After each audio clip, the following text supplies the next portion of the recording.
Hey, what's up, everyone? I'm here with Greg and Khalil from Brotherhood Restored, and just want to welcome them to our call and say thank you guys for joining us and taking time to share a little bit about Brotherhood Restored. And before I turn it over to you guys to talk a little bit about yourselves and the ministry there, I want to say for me this is cool because Greg and I connected probably a year and a half ago now, maybe even a little bit longer. And he, at the time was living here in New York City and as a part of a ministry called Young Life, which some of our Faithbox subscribers are familiar with, that helps, impact children, teenagers, across different urban areas and across the US really. And so we got connected that way. And then earlier this year, as we were talking about partnerships for Faithbox, I reached out to Greg to connect with him and told me a little bit about Brotherhood Restored and Khalil and what they were doing. And we just felt this would be a great partnership for the Faithbox community and for our subscribers to be involved in and really make a significant difference. So that's kind of a short bit of histories, but I want to turn it over to you guys to say a little bit about yourselves, where you're located, and then we'll kind of jump into how Brotherhood, the vision for Brotherhood Restored, how it all began and where it all started. So why don't we start with Greg, say a little bit about yourself, and then we'll flip over to Khalil. Hey, thanks, Ricky. Thanks for giving us this opportunity to speak. And what's going on, Faithbox community? My name is Greg Moore. I get the opportunity to serve on Young Life staff. I've been on staff for 7 years, and up until October of 2019, I was the area director in Harlem. I was born in the Bronx, and I grew up in Harlem. At the age of 10, my mom and I moved to Harlem. So I always say that the Bronx birthed me and Harlem raised me. So I look at the Bronx as a mother, and she sent me off with my father to live and grow up at the age of 10. And now my dad has sent me back to my mom. And so since October, I've been serving as area director in the South Bronx. And I grew up during a time where it was very normal not to have a consistent man in your home. And that really shaped the way I grew up during the 90s, during the crack era, where there were so many options for choosing what form of masculinity you were going to mimic, all the while being taken to church. And I was in this constant tension whether I was going to choose Biggie Smalls or Kirk Franklin, and to see like how I was going to shape my life. And I realized how lonely that time was, because I always felt like I was too hip hop to fit in church and too church to fit in hip hop, and it was all around me. So those high school years were a little traumatic for me, and that's what drove me to figure out how I could impact my community. And Young Life gave me the greatest opportunity to do that, where I was working at UBS Financial Services up until 7 years ago, and heard the call of God to start working with Young Life staff. So that's a little bit about me, and I'll turn it over to my brother, Khalil. Absolutely. Well, again, really appreciate the time. Great to meet you, Faithbox community, and seeing the amazing work you're doing. My name's Khalil Keys. I'm calling in from Northern California, which is where I'm from originally, but I spent the previous 10 years in the Northeast and in New York and in Harlem. And my story, similar to Greg, and just continuing to have a passion for serving the community and serving young men, came a lot from my experience. I went to college to play football. I played and went to school at Yale, which was definitely a big culture shock, far away from home. Overall, a great experience. I think I learned a lot. I met amazing people, amazing mentors. But coming out of that experience and moving to Manhattan, I think that there was still struggling to figure out my identity. I think in many ways I had placed that into career success and everything that I think New York City had to offer. And I remember, as I joined a church in Harlem, the Gathering Harlem, I started to connect with men like Greg. It helped paint a different picture of manhood. It started to paint a different picture of my purpose, of my identity. I started to realize the importance of community, of family, of giving back, of serving. And I think that was really powerful for me, because I think I had oriented a lot of my giving and my wanting to serve into here are the different career opportunities that could be available. Here is why young men that look like me should pursue higher education. And I still think that's a focal point and an emphasis. But I think as I learned and met different people, it expanded just my perspective of what it really meant to be a man and to have a holistic understanding of yourself, and the impact that you can have. So it was incredible to meet Greg, to start to serve with some of the other men who wanted to give back and to help build the community. So again, excited to be here today, excited to share a little bit more about what we're working on. Yeah, that's amazing. That's really great. And I think one of the, I just jotted down some notes. So if you guys see me looking down, it's like I'm jotting down notes as you guys are talking. But a couple of the things that really kind of jumped out and stood out to me is that, and I think this will kind of tie into this next question as far as, what is Brotherhood Restored? But a lot of what we've talked about in Faithbox and what we, even moving into October, we'll share with our community as we kind of talk about the notion that like a lot of our vision and calling in life is oftentimes connected to our pain and the pain points that we experienced. And, whether it's a pain in the sense of like, what is my identity and feeling kind of lost or wandering in that, or pain of not growing up with a father figure. And I would say with both of those, I relate to those things. Those are things that I experienced as well in my upbringing. And, so I guess one, what I would say, or what I would ask is, how much of that do you feel like played into the start of Brotherhood Restored? And then tell us a little bit about what is it? What's the, we provided reading, material and copy for our subscribers, but just kind of in a few sentences, how would you guys describe the heart and the mission and the vision of Brotherhood Restored? Wow, that is a great question. I will just give a short answer in regards to how my past experiences, pains, and all. The answer, how that shaped the work that we do now. It's yes, that it absolutely did. Yeah, yeah, and I'll let Khalil answer. Then I can tell you a little bit more about Brotherhood Restored, but I don't want to hijack that question. I think that's Yeah. a great one to talk to. Yeah, absolutely. I think, for me, as I had mentioned, I went to a space where, my parents didn't go to a formal college. There was a lot of insecurity in going to a space like Yale. I played football. I was an athlete. That was part of my identity. I wanted to pursue that at the highest level. I ended up getting injured and continued to play, but I think it helped me kind of reshape just my understanding of who I was. And I was seeking that out. And I think that there was, in parallel with that, a big passion for social justice, a big passion for equality, a big understanding that as I got to this place, I realized that there were a lot of people, not a lot of people that looked like me in this space, but it wasn't due to a lack of capacity per se, it was due to a lack of opportunity. And so I started to be immersed just within that city. And I started to see, again, just some of the youth and not having the ability to have someone speak into them and say, hey, you can go to a place like Yale. You do have the ability to aspire to do great things. Like there aren't limitations to who you're able to be or what you're able to accomplish. And I think I was fortunate to have, a strong male role model in my father who helped instill that in me. But again, I think as I started to grow older, I realized that there was a need to really make an impact in that way, specifically for young men within communities like Harlem, like the Bronx, as I got immersed within Right. that community.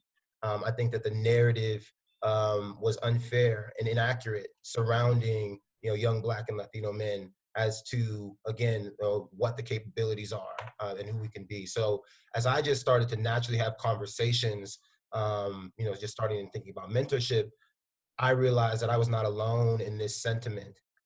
Whether it was friends I went to school with or played with, people I connected with in the church, there was an understanding like, yes, there's work that needs to be done.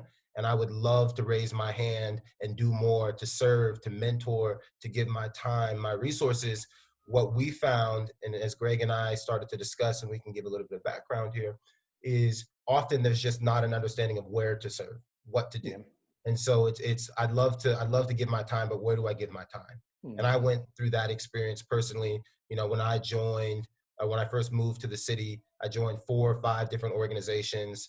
And I think I didn't necessarily feel the impact that I wanted to feel. So it was great to say I was doing something, but I wanted to have that hand to hand just impact. I wanted to have those personal relationships. I Yeah. wanted to see the growth and trajectory. And so that, I think, for me was a big part in wanting to be a part of starting something. So one, I could have that space myself, but I knew that there were several other men who had that same interest in wanting to do more. So how could we create a space where all you have to do is show up, to be yourself, to give yourself, and then through that, there's the overflow that can happen with the impact.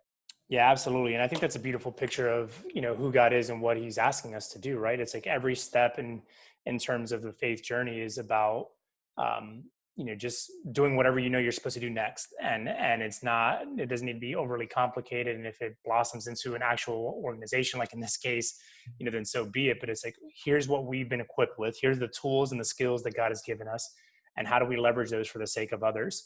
And that's one of the things we talk a lot about, is the impact that we have day in and day out, and the opportunities that we're given. So thank you guys for sharing that. And we'll come, to this kind of starting Brotherhood Restored, but just like in a nutshell, what's kind of the goal or the vision or the hope behind, this whole ministry? That is a great question, man. Well, we would say Brotherhood Restored is a community focused on promoting healthy masculinity through mentoring young men and creating community of all men. And we say community because there are women that also can speak into this, right? If we want to impact young men, it'd be crazy for us to think that, okay, it's just going to be men that do it.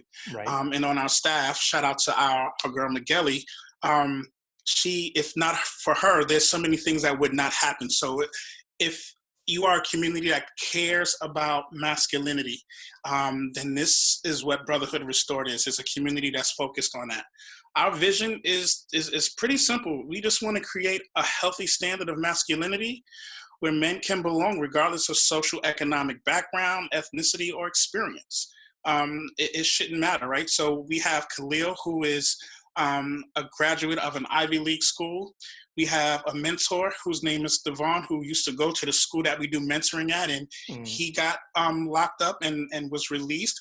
And we had a young man who ended up being a valedictorian after working with us for 2 years, who had these two men from two different spectrums pour into him and create a community where, regardless of what the backgrounds were, they both felt like they belonged, and our young men, through mentoring, had the opportunity to excel.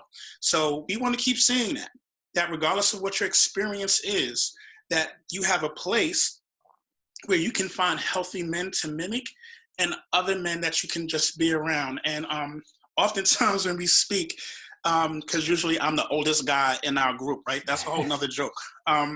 But I always say I grew up as an only child, and a lot of times I'm being selfish in that I'm using y'all to make up for time that I didn't have those men in my life. And so this is as therapeutic for me as it is for anybody else. So, our mission is for Brotherhood Restored to influence and develop the next generation of male leaders by implementing our customized programming and centering it around 4 pillars. And I'm going to pass this to Khalil because Khalil does a great job in talking about those 4 pillars. And so, go for it, man. Dive in. Bro. Absolutely. So first we start with just identity. I think as we come in and try to get an understanding of how we want to serve and what your goal and path and trajectory may be, first and foremost, we need to present them with an opportunity to have an understanding of themselves. And so we come in and we often eradicate some of these unhealthy standards of manhood. Mm-hmm. We create a space where we can be open, we can be vulnerable. And I think that's something that's been really powerful just in seeing how over time, as we build these relationships as with the young men with the schools, how they're willing to open up, say, here's something I'm insecure about, here's something I'm struggling with, here's something that I see as a barrier, here's something that frustrates me. And I know even for us as adults, we have to then create a space where we open up to really facilitate that. So I think that piece has been really powerful as well. It's not just about the impact we make. And ultimately, this is something that Greg's been big on.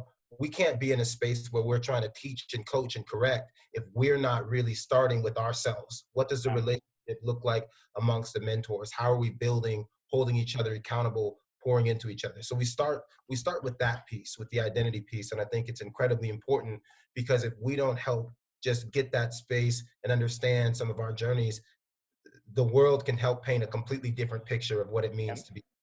And so I think that's been really successful in starting on that piece. Then we start to transition into our purpose series, and these series function in 6 weeks increments.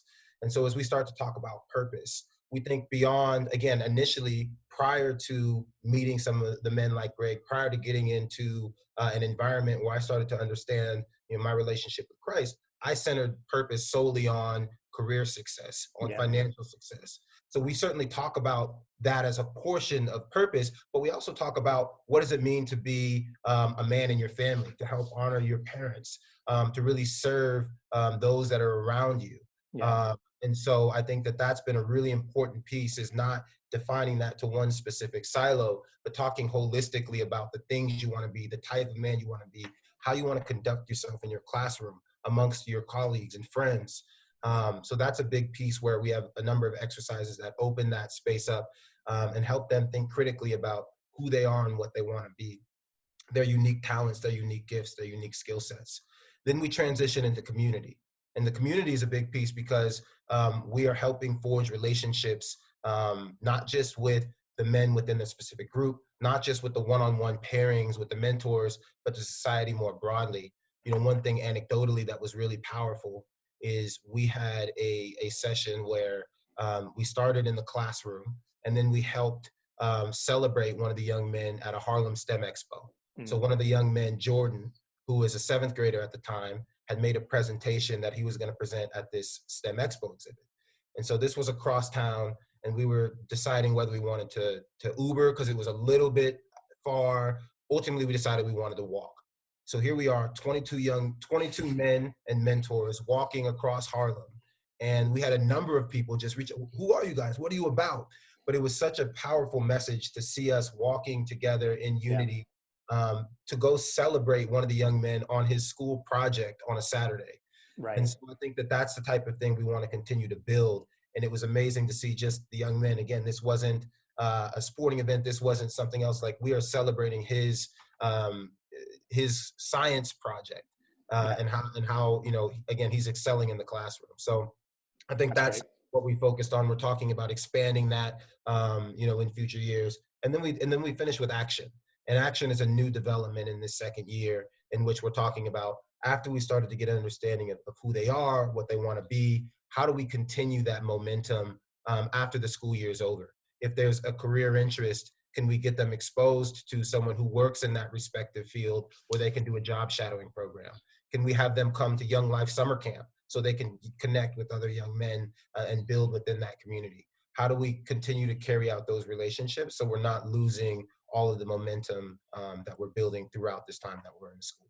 So that's kind of how we're structured. Everything that we add is really tailored to the students and the schools that we're working with, but it all falls within those pillars. Yeah, that's really great. And one thing to note for those who aren't aware, the way you guys are connecting with these young men is through the schools. So you're coming in and partnering hand in hand with local schools. It's not like you're just walking down the street and saying, hey, you come over here, whatever. But like, what's been great is that the schools have then seen the results and then said, hey, could you be more involved, or could you be more invested, or could we expand this? And so it's really powerful. But I think one of the incredible things I just kind of jotted down. It's like I wrote down, the word restored, and then like an arrow to these kind of 4 pillars that you shared, and an arrow from that coming out of it about like holistic. And it's like, to restore is to take something that's either been missing or lost, or potentially even broken, and then to piece back together, right? And so you can't piece back together if you're not doing it in a holistic way. And so I love that between the identity, the purpose, the community, and the action. Those things really kind of it's saying, let's bring this back together and let's do it in a way that actually makes it stronger and healthier and better for all people moving forward. So that's really great, man. It's super awesome. Greg gets credit for the name. We've mulled through a bunch of different names, but I know that he was kind of the final say on that, which, again, to your point, I think completely encapsulates what we're trying to do. Yeah. Well, you guys talked a little bit about this and gave a couple of examples, but what are some other examples, or maybe if you want to expand a little bit on some of the names and the young men that you shared about, but just about the impact, again, whether it's about being asked to be involved in more schools or expanding the program, or the number of people, just the scope of the impact. It'd be great to hear maybe a couple of stories or examples of how God has already used the ministry, because it's brand new in an official sense. So it'd be great to hear some of those celebrations and those highlights. Absolutely. Well, one that comes to mind now, and you just alluded to it, how we're working with schools, we're establishing that element of trust. Um, you know, this was our second formal year working with Urban Assembly. Greg had the relationship and worked with them in previous capacities before, but this was our second full year. We had scaled the mentors, as we started in January. We're really excited to continue to build on some of the momentum that we had from the previous year. And then COVID hits. And again, this is completely unexpected to Right. anyone. We don't know how we're going to adapt. And obviously, top priority is, are people okay? Where's their health? How are their families? And then we transition, really taking 3 weeks, where I think we collectively come to a realization these kids need to be served. Like, this is a really challenging space. Some of them don't have the space or the ability to just check out and work from home. Maybe the home situation is not a healthy space for them. So I think that we collectively came to a consensus that we want to try to find a way to connect with these young men in the virtual space. And credit to Urban Assembly Academy for Future Leaders. It's the first school we've worked with. They, at that moment when we said that we'd love to help, they were completely receptive to that. They actually gave all of our mentors emails on the school domain, which was a big deal because it gave us the ability to have Google Hangout sessions Right. with the young men to be a part of a weekly reconnect. So traditionally we had done bi-weekly sessions. We shifted to weekly sessions because we wanted to just keep that dialogue and communication to connect with them. So I think that was really powerful to get the domains to see that they trusted us. And then it actually went so far as to they had a end of year celebration for 6th, 7th, and 8th grade, Okay. where basically they were able to just adapt in real time, celebrate the successes of their students more broadly. But during that period, they reached out to us and said, hey, we want you to be a part of our graduation ceremony. And so that in and of itself was incredible. We just did a short presentation, spoke about what we're doing, highlighted some of the young men that have done amazing work with us and how we built with them. So I think that was really incredible with the 6th, 7th, and then 8th grade. And then with the 8th graders, as Greg alluded to, there's a young man, Luke, who's been with us from day one. He's been at every Saturday session. His mentor was Davon, who's gone to the school, who's been just an incredible resource for us, an awesome mentor from the school. And during Luke, so Luke is, again, just an amazing kid, very smart. He has no shyness in the way that he speaks up, but he also, when he speaks, people listen. He builds community. When we're trying to start a task, like, he'll help set the stage. And again, we knew about this, but he's actually a salutatorian of the school. So he's one of the best performing academic students. So he gets a speech. And as he's doing his speech to the entire school body, to the parents, he calls out Brotherhood Restored and Davon specifically for the impact that he's had in his life. And this is someone, again, they met 2 years ago. They didn't have a relationship prior. This is the way in which their relationship was formed. And he speaks to that relationship as part of his success. And I think there was obviously the work that we did in the classroom, bi-weekly on Saturdays, but Davon was texting him. Davon was meeting. Davon had a relationship with his mother, with his grandmother. Davon, bought him a bike. Like, this is what we ultimately want to do, is it extends beyond just what we're doing in this space during our Saturday sessions. We want to be a resource that they can call if there's something going on at home, if they're trying to pursue their educational goals. So those are a couple things that stand out to me personally, just in recent days, but a lot more. Man, that's great. Yep. He answered that, so that's good. I'm not gonna mess that up. No, man, I think there's so many things that I love about that. And again, like, I just think for our subscribers and the people listening, we always want to encourage you. It's like, it doesn't take a lot. It just takes that you care, and somebody, like, 9/10 of it is just caring. Then the 1/10 is figuring out what do you need to do with it. It's like, and how do you act on it? But it's transformative. And again, I think about the model or the example that even Christ gave. It's like he went to people that were, outcasts, or went to people that were marginalized. He went to people who were maybe despised. He went to people who were influential, but he gave them a place to belong.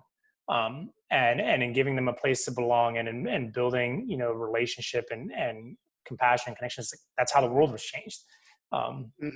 And that was before Instagram and, Wi-Fi and cars and airplanes and all of that. And so it's like, how much more could we see that effect if, we would rally around that, like, and take it to heart and say, who's the one, who's the one that I have, in my life that God's placed. Maybe there's more than one, but just starting with the one and saying, what can we do? And so that's really, really significant, man. And it's so great to hear.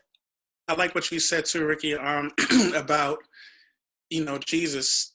I just was thinking in my mind, like, where in the scriptures do we see the words, Jesus had compassion, and it stopped there? Right. That's so good. That always was followed by an action. Right. Right. And I think compassion is not a hard thing to find in our world. You can look at TV and see a news report. Do you have compassion? Absolutely. But what will you do after you see that? Like, that's the real question that we as Christians have to be faced with in today's society. What are we doing about it? And like you said, it's not, you don't have to work global. 5 miles away from you is probably somebody that can use the energy of your compassion. So how do you sow that? That's so good. Yeah. I love Mark 6 in the feeding of the 5,000. I love the way Mark describes it, because when Jesus says, hey, the disciples come and say, we got to, these people are hungry. You got to get them going, get them out of here. And Jesus says, well, you feed them. And they're like, how could we do that? And they're like, it would take a year's worth of work to have enough money to do this. And then Jesus follows up with, well, what do you have? And they didn't even take account. And so, like, it was like, hey, like, you take action on this. And, I think it's this great, powerful representation of how quick we are to say, excuse why we can't do something, because I don't have enough of this, but we don't take account what we do have. And then once they took account of what they did have, God was able to multiply and make it enough and sufficient for everyone. And I think it's that same way. It's like when the compassion hits, it's like, how do we act on it? And instead of taking account of what we don't have at our disposal, or what resources are inaccessible to us at the moment, and say, God, here's what I have. And it might not feel like it's enough, but I know that you can always take this and multiply it beyond what I'm capable of even seeing in this. And so it's so rich. That's an amazing point. I think it actually just speaks to one thing foundationally that's really important to us. And again, Greg had mentioned it before, but also just want to shout out Migueli just in some of the work that we're doing from a curriculum standpoint, building and creating resources. Because I think as we've started to talk to men in our collective networks who want to serve, often, again, even for me, it was daunting to say, like, well, how can I serve? What can I do? I have all these issues. I may not have it figured out in this arena. So we really are intentional about, we want to, we're having weekly calls, meetings, setting up different parts and programming and structures, because we want to ultimately have a space where who you are, giving your time, that is enough. Like, come in and pour and be your authentic self. Come on Saturdays. We'll provide the food. We'll provide the space. We'll provide the kids. Like, we just want you to come in, be your authentic self, tell your story, talk about your journey, your testimony, your insecurities, your fears. Because for those young men, they may not have had people in their lives that have spoken to them in that space. Yeah. So it kind of takes the pressure away. And that's our goal for men who want to serve. There needs to be commitment. We can't have people in and out. Like, once you say you're going to do this, it's important, because so many of the young men have had people that are in and out of their lives and transient. And that's almost more damaging to what we're trying to do. But what we're really intentional about that piece is just removing some of those barriers and challenges to serving. Absolutely. That's great, man. And I think, one of the things that I think would be really meaningful would be that, maybe a few months from now, we can come back and revisit, like, what's been happening as kind of things hopefully normalize, but it's what normalizes will be a new normal, or become a new normal. And it'd be great to kind of follow back up with you guys and highlight some of the things that have taken place through the fall, moving into 2021 even. Love that. But being, mindful of time, a couple questions that I want to kind of put out there to you guys, as far as the Faithbox partnership and connection to Brotherhood Restored. How has that impact been? And again, it's not to say like, hey, this is the spot where you praise Faithbox and make us sound like the greatest thing in the world. But how is that, what meaning has it brought for what you guys are doing and the ministry that you guys are leading? Well, I'll say this. This is how God works. So a week before we spoke, Rick, me and Khalil had this conversation of like, man, what are we going to do, right? Because there's so many doors that can open, but like we're not ready. We knew we needed to, formalize a structure for our organization. We knew we needed more mentors in order to create the impact that we saw. So it was almost like we were at that place where like, oh, wow, these people are hungry, Jesus. Like maybe we're at this point where like we have jobs, we have families. Khalil is a newlywed, right? Like how do we balance our time and efforts and even our money to get this formalized? Like pizza costs, even a Domino's $5.99 joints, they still cost, and to do that every week and to go to Knick games, and we see the vision, and I think we started having what I would call vision anxiety, where it's like we are on the cusp of like, yo, this is really too big for us, right? And we were stuck for a minute, and we got off that call, and the only thing I had was, if God brought us this far, he'll take us to where we need to go. Less than a week, this gentleman that I have not even known for a year, I don't think you and I have even spoken 10 times up to that point, Rick. You hit me with that call, and I'm like, look at God, right? All we had was a vision and a passion. And when Jesus says, you feed them, that's what we had. We had our anxiety, we had this vision, and we had what we've done. And then in your presence, Rick, that's how I think Jesus came and multiplied what we had. So how are you guys helping us? First, your answer to prayer. Because when we got off that call, as a minister, I know how to, and coming from Harlem, that, you don't look scared when you are scared. That mixed with my minister, skills, if you would. Yeah. I know how to say the right thing at the right moment. But internally, I'm like, dang, this is true. How do we do that? Faithbox showed up as answered prayer and helped to make what we were thinking and helping us to multiply it to feed the 5,000. And because of your support, we're now having conversations about setting up our 501(c). We are actually able now to, get our website off the ground because that cost. We're able to compensate some people who have donated their time to build the website, to build our logo, to create our curriculum. Yeah. And for us to see that in some years, even maybe when we are no longer here, that Brotherhood Restored can have a global impact because of the support of individuals. And I'm not just saying that, like we are talking to people from London that are trying to figure out how we can have impact as well. So you all have given us something substantial to work with financially to kind of quell some of the anxiety that me and Khalil had that day, and God answered in less than 7 days. Wow. Because of you guys showing up and you giving me a call. There was no reason for you to call me, Rick. Like, yeah. God had to put me on your mind because there was no other reason for us to connect. So yeah. And I think it's to our Faithbox community. It's like when you are subscribed, it's not just like this catchy like, oh, make an impact. It's like it genuinely makes an impact. Like for those who don't know, we donate $1 from every person subscription to Brotherhood Restored to support them financially and invest in what they're doing and the difference that they're making. And so, we knew we wanted to be involved in efforts like this that fight for justice or equality and not like in a paternalizing way, but so it was like I was like, well, let me reach out to Greg and see who he's connected to. And he's like, well, what about this? And it's like, let's go with that. And so it's been a privilege on our side. I know our team has been super excited about, the partnership and what we've been able to do through that. As far as like, you mentioned the website and some things coming up, how can our community stay connected to Brotherhood Restored? Of course, I think it'd be great to come back with a follow-up conversation and share. But is there social accounts? Are there, website stuff that's going to be releasing? And then again, we'll be happy to share that and distribute that once all that's live. But how can our people stay connected with what's going on?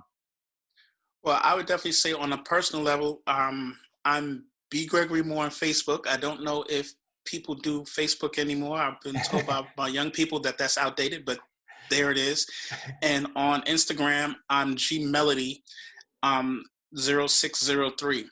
And on October 1st, we are planning to launch our website. Awesome. That website address is www.brotherhoodrestored.org. Very easy. So that's how we are able to be in connection with you. And Khalil can drop his information as well. That's really excited about the launch of the website. I am not good on social media. Well, you're on LinkedIn. My accounts right now, but I'll be on there helping monitor that. We'll have social pages tied to that.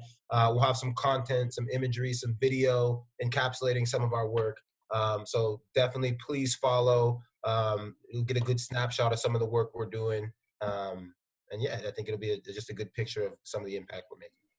Amazing. So we'll make sure we'll distribute, get the website out to people and let them know how they can, stay involved. And so guys, thank you so much for taking time to be a part of this conversation and allowing us to come alongside of you guys and what God has tasked you with. And it's just a great honor to know that it's making a tangible difference for you guys, but for, these young men and their families and the future generations that follow. And so it really is an honor. And we count ourselves privileged to be able to partner with you guys in that. So thank you guys so much for the time today. Thank you, Ricky. I appreciate it. And Faithbox, thanks so much. Thank you.